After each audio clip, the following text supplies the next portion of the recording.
Hey guys, welcome to 7 drum editing tips in 7 days.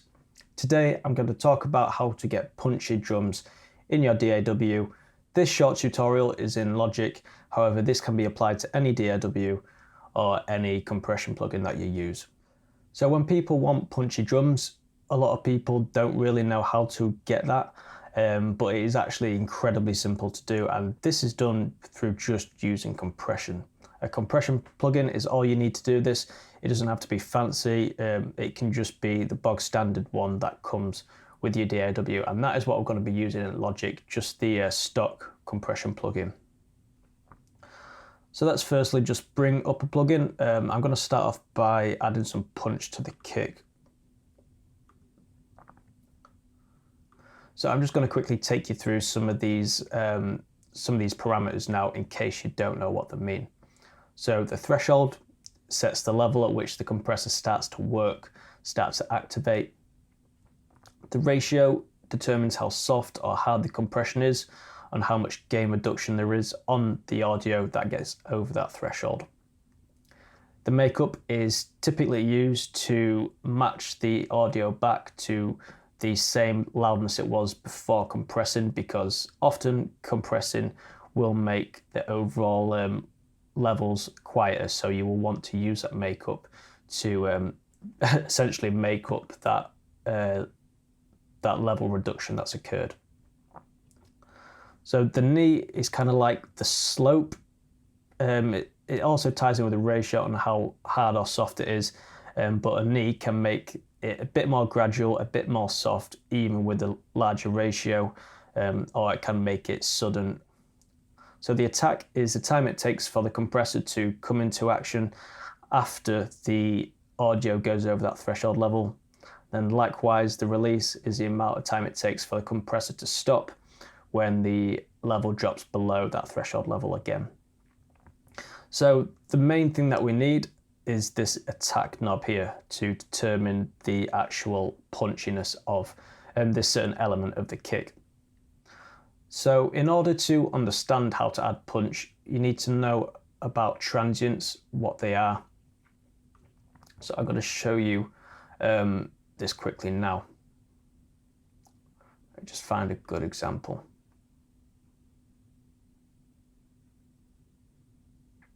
So here we go. So this is a standard kick, just a simple wave file of one kick. So the transient is the loudest short burst section of the actual hit, which is at the start here. So this is a transient. So when the attack is at 0 milliseconds, it's at its very quickest, then that means that as soon as this hit goes over that threshold, instantly the compressor will come into action. Now, because this is the loudest section of the hit, you can see by the peak. You can see by the peak here, it will be here at some point, and it will most likely be while it's ramping up here. And because there's no time between this threshold level and the compressor working, it will instantly choke off the sound around here, which means that it will actually compress the loudest section here. And as a result, it will make that sound very soft. It will make it feel very dampened down, and it will basically cut out all the energy of that. So what happens as you actually increase this attack? It makes the compressor come into effect later and later and later throughout this hit, until eventually, when you get over the 30 millisecond mark, around that anyway, then you usually miss this transient and you only compress the rest of the file. And what that does is it creates a very punchy sound, because that transient still comes through untouched. The compressor does not compress any of that, which means that it's very loud, and it compresses the rest of it and makes that quieter, which means that the difference between this transient and the rest of the kick hit is greater, and that gives it a really punchy sound that jumps out of a mix. And that's all there is to it. So essentially, the higher your attack, the more punchy the sound is, but obviously it will get to the point where your attack is so high that it's not actually compressing any of the kick, because let's remember the kick is a very short burst of audio, so If your attack is too large, it just won't compress any of it. But I usually find anywhere after about 30-35 milliseconds is where that transient really comes through.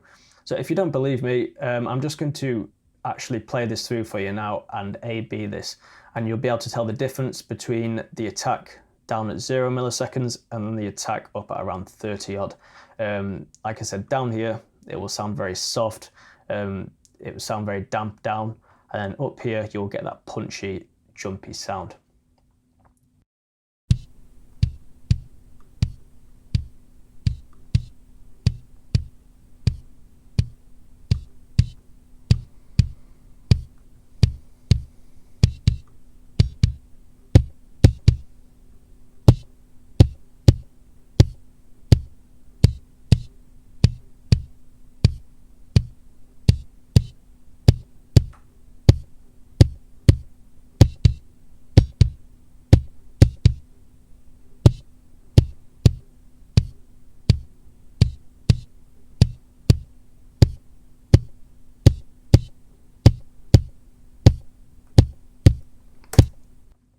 So I'm not going to go over this anymore, I'm not going to repeat myself. That's literally all there is to it. Just start raising your attack on your compressors to around the 20-30 millisecond mark, and that is where you're going to let through more of your transients and get punchier drums.